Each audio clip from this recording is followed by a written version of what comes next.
Merci de nous recevoir sur Nana FM, vous qui nous écoutez sur la 95.5, le www.nanafm.tg, sur le bouquet Canal Plus numéro 575 ou encore en direct sur la chaîne YouTube Norbert Douadi.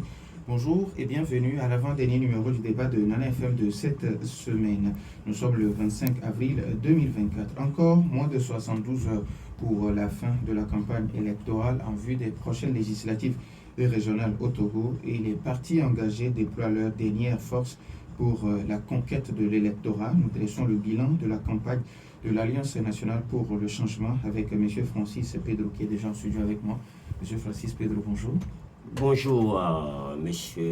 Norbert Douadi. Bonjour à vos auditeurs. Dieu fasse que le Togo puisse se retrouver. Dieu fasse que tous les Togolais, du nord au sud, de l'est à l'ouest, puissent véritablement devenir des frères et des sœurs engagés à travailler pour notre pays, à développer notre pays. Dieu fasse que une minorité ne s'accapare pas de toutes les richesses de notre pays. Dieu bénisse le Togo. Les auditeurs, vous avez donc la possibilité d'intervenir dans ce débat sur nos deux numéros, 91 09 71 71 ou le 96 61 58 58. Je suis Norbert Douadi et Nestor Glo assure la mise en onde. Merci pour votre fidélité d'écoute à Nana FM. Alors, M. Francis Pedro, vous avez déjà commencé par conquérir sur le terrain l'électorat en vue des élections de lundi prochain. C'est depuis le 13 avril dernier. Quelle est l'ambiance sur le terrain? Parce que vous avez parcouru plusieurs villes et plusieurs villages. Exact. Nous avons, en tout cas, l'Alliance nationale pour le changement ANC a démarré cette campagne avec beaucoup d'emphase. Vous avez vu que le samedi 13, nous avons fait une grande caravane à travers la ville de Lomé et de ses environs. Et après cette caravane-là, il était très important que nous puissions aller au-devant de la population, expliquer à cette population-là l'enjeu. C'est vrai que nos équipes ont parcouru les hameaux, nos équipes ont fait du porte-à-porte, nos équipes ont fait beaucoup de choses à la fois. Et je peux vous dire que le président national lui-même, M. Jean-Pierre Fabre, ne cesse de mouiller le maillot. Il a tout le Togo dans ses jambes. Nous sommes allés à Bafilo avec lui, nous sommes allés à Sokodé avec lui, nous avons traversé tout le Atapamé, Palimé, Pimé, nous sommes allés à Anéro, nous sommes allés dans le Vaud, nous sommes en train de parcourir tout le pays. Tout un programme. Dès que je vous quitte, ou bien je quitte l'antenne ici, je dois aller. Hier, nous étions à Guagnivé, nous avons parcouru toute la journée à Guagnivé. Alors, ce matin, nous serons à Lomé, nous allons parcourir les marchés de Lomé avec le président national. Demain, nous serons dans le Bamono. Vous voyez que nous avons un programme. Et jusqu'à samedi prochain, nous serons partout pour pouvoir nous adresser à la population et faire en sorte que cette population-là comprenne l'enjeu. Et pour nous, c'est clair. Le 29 prochain, c'est un vote sanction. Il faut sanctionner cette équipe qui nous gouverne depuis 60 ans. Il faut les congédier. Ça, c'était clair. Je ne fais pas la langue de bois, je ne fais pas la politique politicienne. Ce n'est pas ce que nous on fait à l'ANC. Nous disons la vérité au peuple. Nous disons ce qui se passe et nous demandons au peuple souverain de prendre des décisions. Donc, le 29, pour nous, et ce que nous disons aux populations, c'est que nous votions massivement pour l'ANC, votons massivement pour la bougie qui coupe les chaînes dans lesquelles on nous a mis pour pouvoir reconstruire le Togo. Ça fait 60 ans qu'il y a un régime au pouvoir et nous ne voyons rien.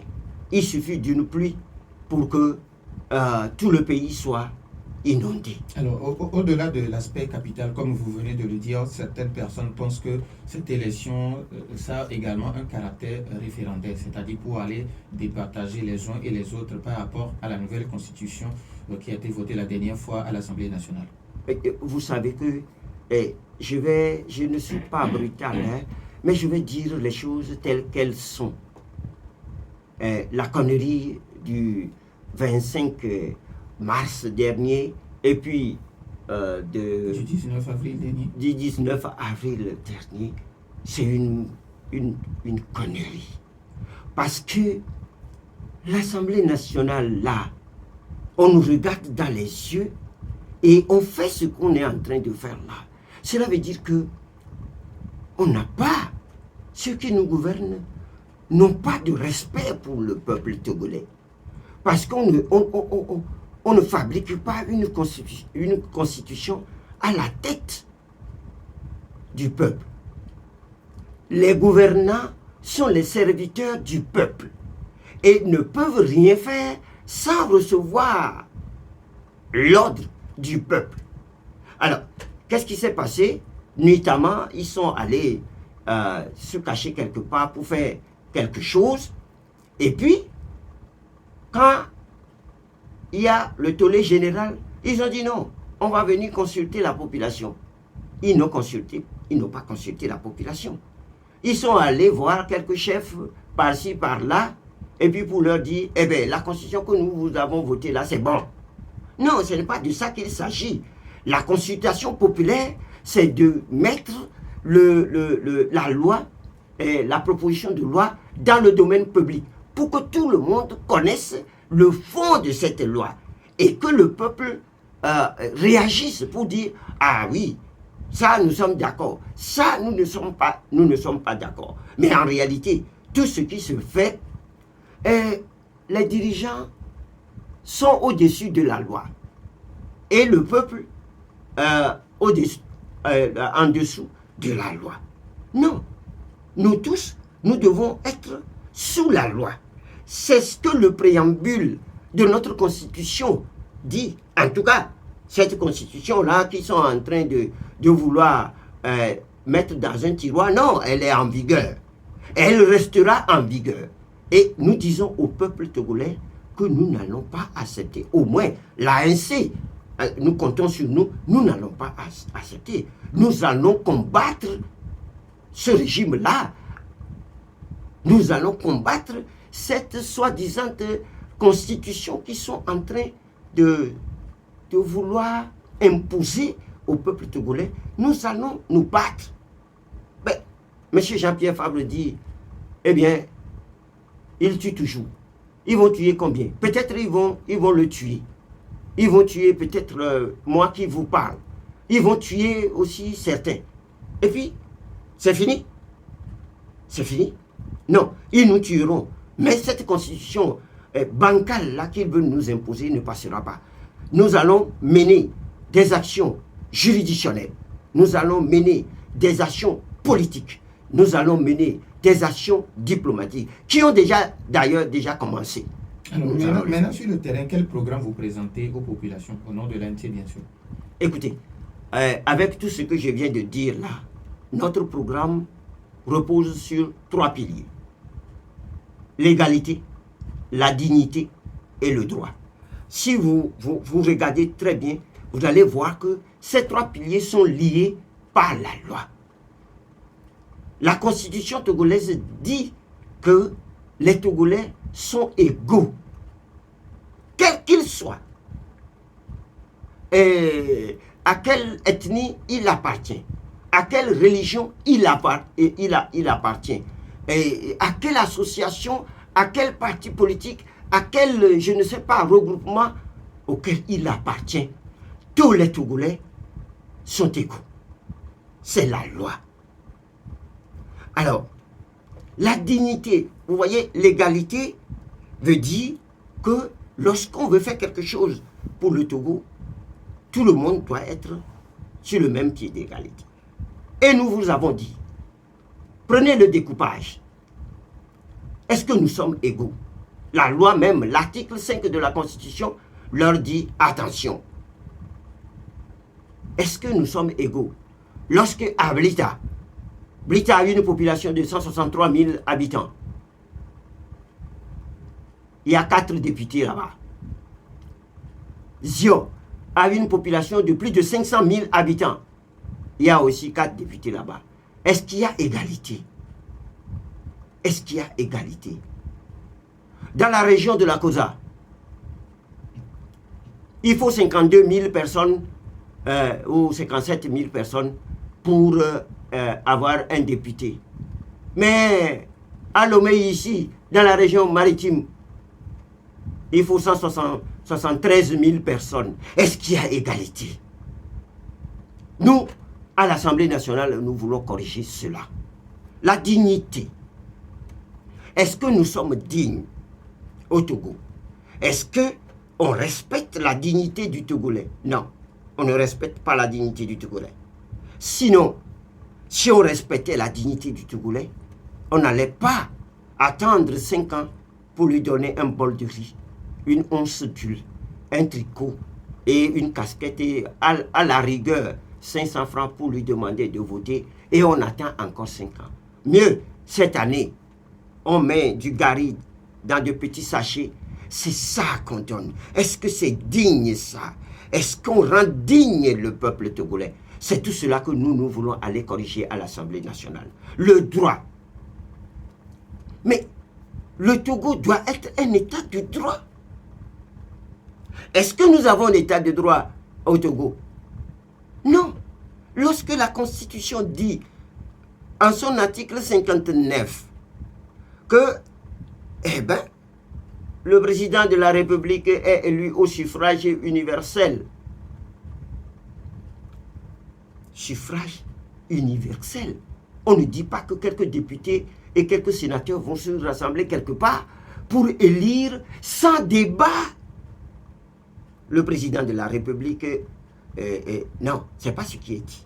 Ce qui est dit, c'est que le peuple togolais, suffrage universel, secret, égal, secret. Le président de la République est élu pour un mandat de 5 ans. Renouvelable. Alors, est-ce que nous respectons cela? Non, nous ne respectons pas cela. L'état de droit, c'est que l'État lui-même, ceux qui dirigent le pays, respectent la loi. Est-ce qu'ils respectent la loi? Regardez, je vais vous donner un exemple. La loi dit que pour mettre les affiches, il faut éviter les bâtiments publics. Il faut éviter tout ce qui est public. Mais allez dans Lomé, regardez, même les oriflammes, on a mis des affiches d'un parti là-dessus. Est-ce que c'est normal? Est-ce que c'est l'état du droit, ça? Pourquoi certains, une infime partie, a le droit de faire et la grande partie n'a pas le droit de faire? Alors, c'est tout cela mis ensemble que nous voulons aller corriger à l'Assemblée nationale. C'est-à-dire que le peuple souverain nous donne la majorité à l'Assemblée nationale. Nous allons corriger tout cela. Nous allons redonner au peuple togolais sa dignité d'antan, sa liberté d'antan.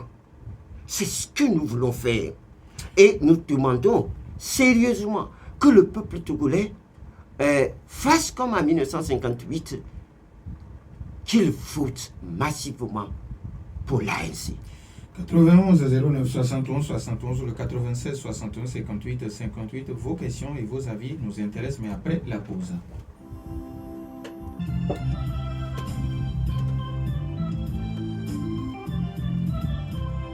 91 09 71 71 ou le 96 61 58 58. Nous avons premier auditeur en ligne. Nana FM, allô? Oui, allô, bonjour. Masda Didogome, bonjour. Bonjour, monsieur Francis Pedro. Bonjour, monsieur Ange. Bon, Norbert, Oui. c'est surtout de vous rappeler que j'avais proposé à un de vos invités que pour apaiser le peuple, de coupler le référendum à propos du changement de la Constitution avec les législatives et les régionales qui doivent se passer. Bon, comme cela semble ne pas être le cas, moi je vais demander à nous, tous les Togolais qui ne sont pas d'accord avec la manière dont cette constitution est en train d'être changée, de sanctionner unir dans les urnes et pour que nous puissions revenir à la constitution originale de 1992. Pour cela, j'ai une seule question à poser à M. Francis Pedro. L'ANC est-elle prête, et en laissant de côté toute rancœur, de faire bloc avec toutes les parties de l'opposition, les vrais, ils savent les reconnaître. Parce que nous avons beaucoup de partis de l'opposition qui ne sont pas de l'opposition. Donc avec ces partis, est-ce que l'ANC est prête à faire bloc? Et on va ajouter aussi les indépendants qui ne sont pas d'accord avec cette manière de changer la Constitution pour aller à ces deux élections, car le pays est en danger. La paix dont nous parle souvent le parti premier, pour moi, c'est la paix des cimetières. Merci, bonne journée. Merci et bonne journée à vous aussi. Nana FM, allô? Allô, bonjour Norbert. Monsieur Gado, bonjour. Bonjour monsieur Francis. Bonjour, monsieur Gallo. Et bon travail. Et je vous souhaite beaucoup de succès et plus de score qu'avant. Nous sommes toujours avec l'ANC. Merci beaucoup. Bye bye. Merci et bonne journée à vous, monsieur Gado. Nana FM, allô? Oui, bonjour. Bonjour, Pelé. Ok, je salue notre invité, M. Francis Pedro. Bonjour, monsieur Pelé. Bon, je pense que tout à l'heure, il a bien dit qu'on va voter comme en 58, 1960. Le 20, 24 là, je pense que c'est la troisième fois que le Togo va avoir son indépendance totale. Alors, ce n'est plus question encore pour le peuple togolais du PLDC. On a compris le pourquoi le régime RPT Union de Fonya Sindé introduit un régime parlementaire bâclé. C'est parce qu'il a peur du peuple togolais pour aller aux élections présidentielles. Tout le monde le sait. Je pense que tout le monde, le peuple togolais n'a qu'à se lever. Tout, de Saint-Cassé à Djakassé. Je pense que ce qui se passe aujourd'hui, c'est un référendum de dire non à la 5e République bâclée de Fonya Sindé. Alors, c'est le peuple togolais qui doit comprendre qu'il a son destin à main. Ce n'est plus question de leader et de qui que ce soit. Donc, ce que nous voulons dire est très clair. Nous allons encore sanctionner le régime RPT et ses alliés dans les urnes. Et prochainement, je pense qu'il va parler d'un régime communautaire. C'est-à-dire qu'il va chercher le maire à élu le président. Merci. Merci et bonne journée à vous, Pelé. 91 09 71 71. Nana FM, allô? Allô? Oui, bonjour. Oui, bonjour. Bonjour à M. Francis Pedro. Bonjour, monsieur. Votre nom, s'il vous plaît? Oui, c'est Paul. Monsieur Paul depuis Diablé. Oui, oui. D'accord, Paul de Diablé, allez-y, on vous écoute. Voilà, nous voulons de l'écouter, c'est bon. Nous voulons bien voter à ANC. Mais, le petit peu comme est-ce que vous êtes sincère? Est-ce que vous croyez vraiment à ce qui sont dans les yeux, c'est-à-dire à la CENI? Voilà ma question. Merci beaucoup à monsieur Paul depuis Diablé. Nana FM, allô? Allô, bonjour monsieur. Bonjour. Bonjour monsieur. C'est Bruno des Ambulants. Monsieur? Bruno. Monsieur Bruno, est-ce que vous voulez vous éloigner un peu de votre poste récepteur ou diminuer carrément? D'accord. Allô? Oui, allô, maintenant allez-y. Oui. c'est que nous votons effectivement l'opposition. Mais est-ce que les résultats seront bien donnés? C'est ma question. C'est tout? On vote, mais on ne donne pas les résultats des urnes. Ça se voit. Donc, eux qui sont devant, ils n'ont qu'à faire tout pour bloquer la manière dont on vote. Parce que les religieux veulent mettre leur dedans pour vérifier les choses. Donc, il n'y a plus de fuite encore. Mais le gouvernement a refusé. Pourquoi il refuse? Si vous faites, vous savez que vous faites bien les choses, pourquoi les gens veulent mettre leur dedans, vous refusez? C'est ça notre question. Ça vous dérange tous les Togolais. C'est qu'ils vont encore prendre la majorité. C'est à cause de ça qu'ils font tout ça là. Donc, il faut que ceux qui sont devant nous là cherchent à savoir comment à faire pour bloquer ceux-là. Merci beaucoup à M. Bruno depuis Zanguera. Nana FM, allô? Monsieur Mabel, comment ça va? Dieu merci, ça va bien, M. Basile. Oui. Salut, c'est Pedro, on l'appelle, c'est ça? Oui, M. Francis Pedro. Ah, d'accord. Il se décacasse tous, mais c'est de bonne guerre. Bon, ce que moi je vais leur demander, ils ont encore vu une deuxième fois la religion catholique veut observer l'élection. Chaque fois le pouvoir refuse. Est-ce qu'ils se sont posé la question de savoir pourquoi le pouvoir refuse?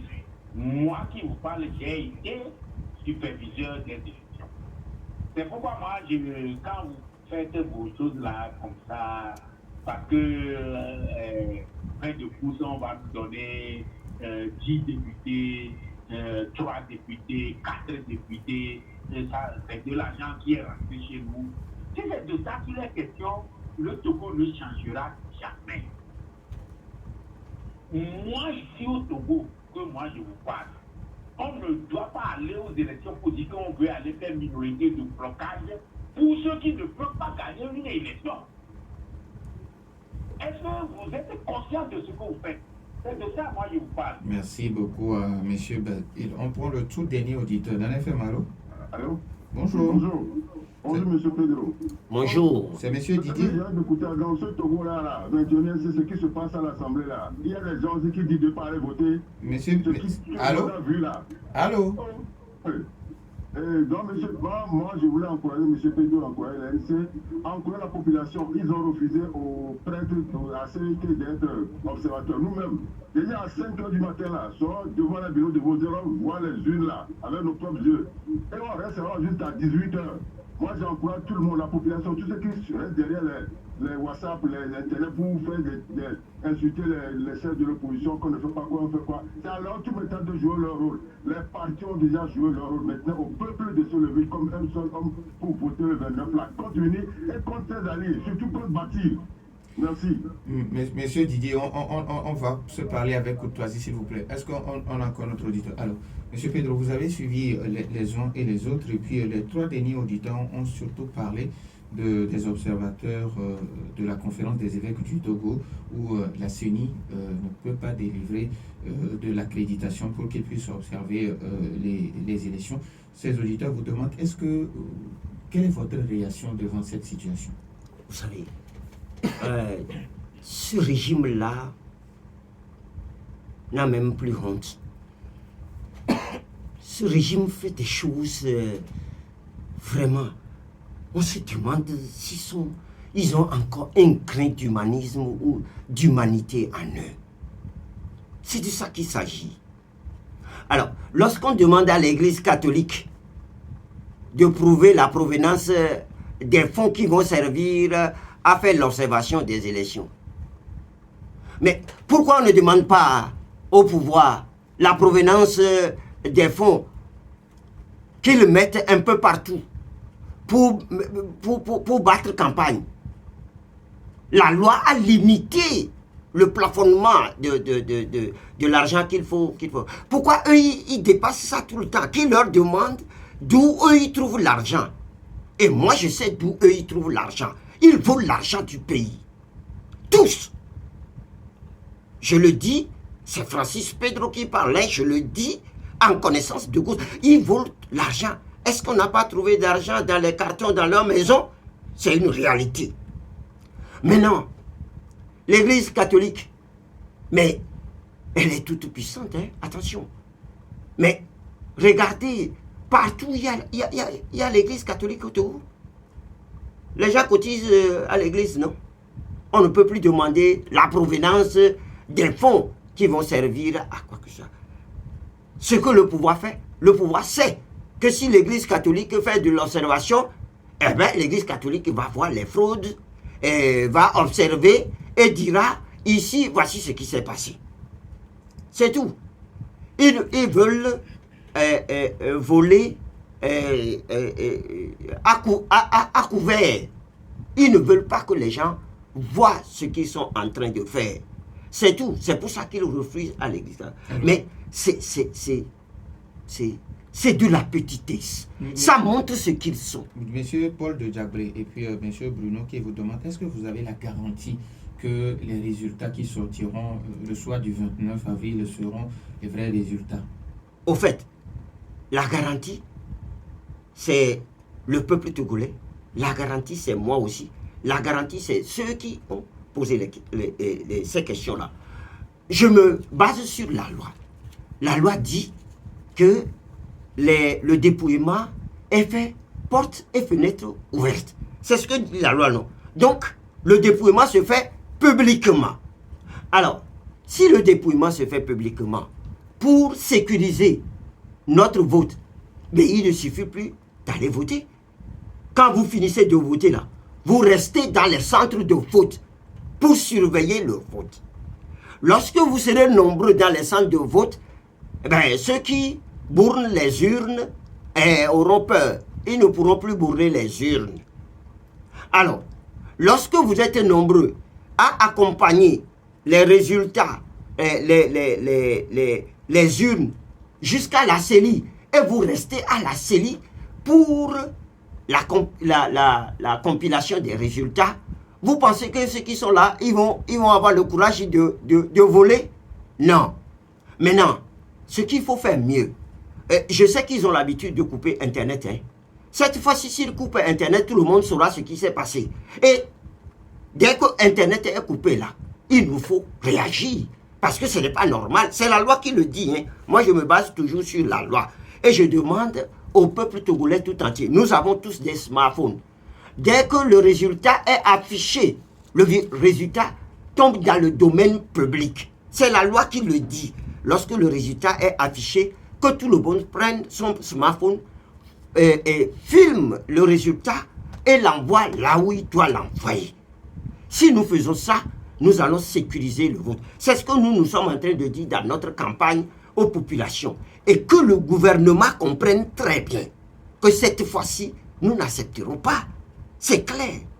Ensuite, il va falloir que les forces de sécurité qui sont là pour tout le monde puissent sécuriser tout le monde.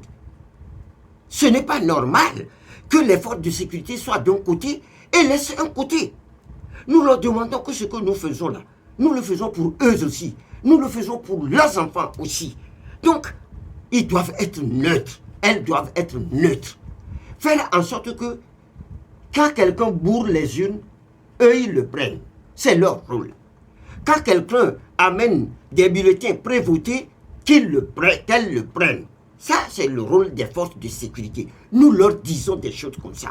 Parce que s'ils ne le font pas, demain, ils vont pleurer eux aussi. Nous aussi, nous pleurons, nous allons pleurer, mais eux aussi, ils vont pleurer. C'est pour ça que la sécurisation du vote est importante.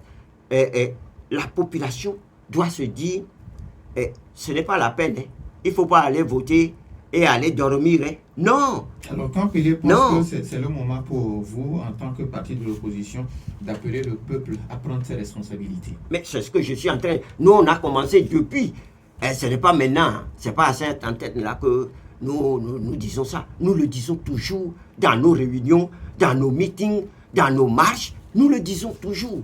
C'est le peuple qui a la force.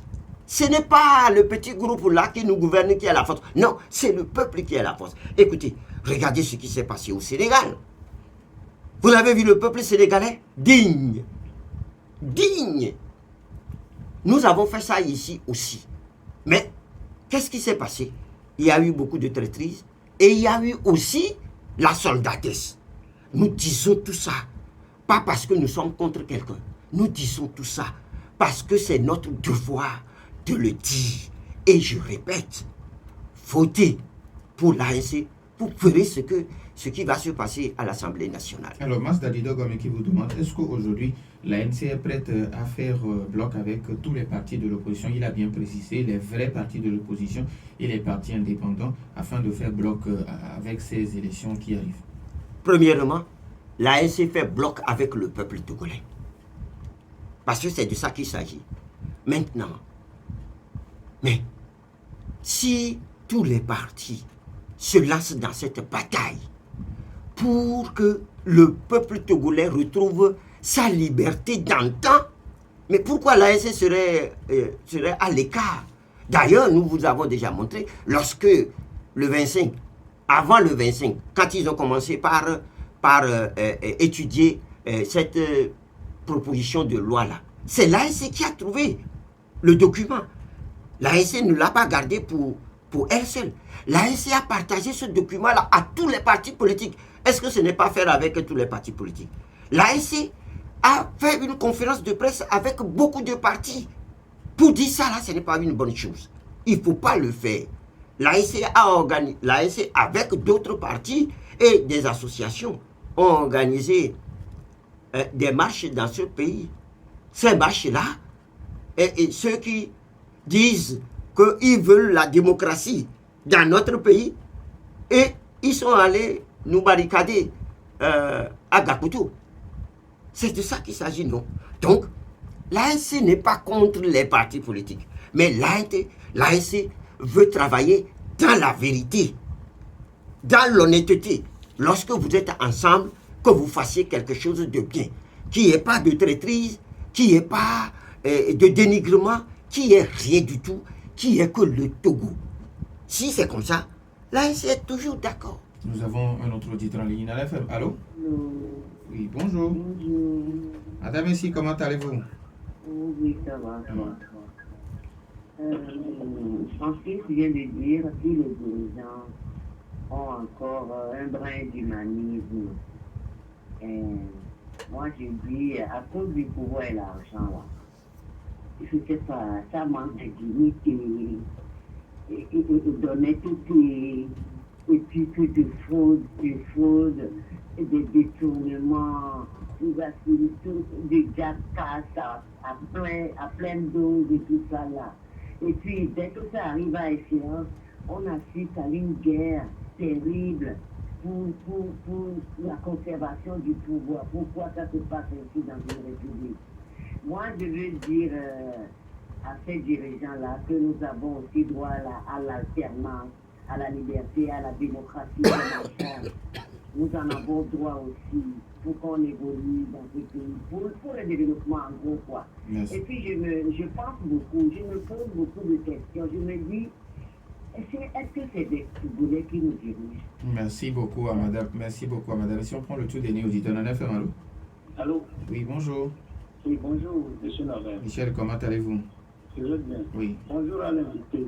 Bonjour, monsieur Michel. Moi, tout ce que M. Francis vient de le dire, je peux le classer dans le souhait, hein, parce que tout ça, là, c'est bien dit. Mais la vérité, c'est comme s'il la connaît sur tâche. Vous savez, ces gens-là, ils sont prêts à tout. Et vous serez surpris que ces résultats-là, ils seront toujours préfabriqués.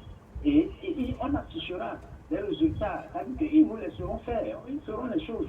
Mais au dernier moment, vous verrez les fiches qu'on va sortir pour proclamer. Ça s'est passé l'année passée. Vous savez pourquoi il y a les indices qui sont là? Les indices, c'est le fait de façon unilatérale de changer la constitution, qui est un concept de base d'un pays. Quand ils l'ont fait de façon unilatérale, n'attendez pas à ce que les choses soient faites. Ça, c'est sûr. Mais vous le savez mieux que moi, M. Francis Pedro. que pour voter ces gens-là, vous connaissez le mot. Merci, bonne journée. Merci et bonne journée à vous aussi. Je pense qu'on va donner la possibilité à l'invité de remonter. Alors, M. Francis Pedro, quelle pédagogie vous faites sur le terrain pour pallier aujourd'hui cette thématique de bulletin nul qu'on connaît souvent?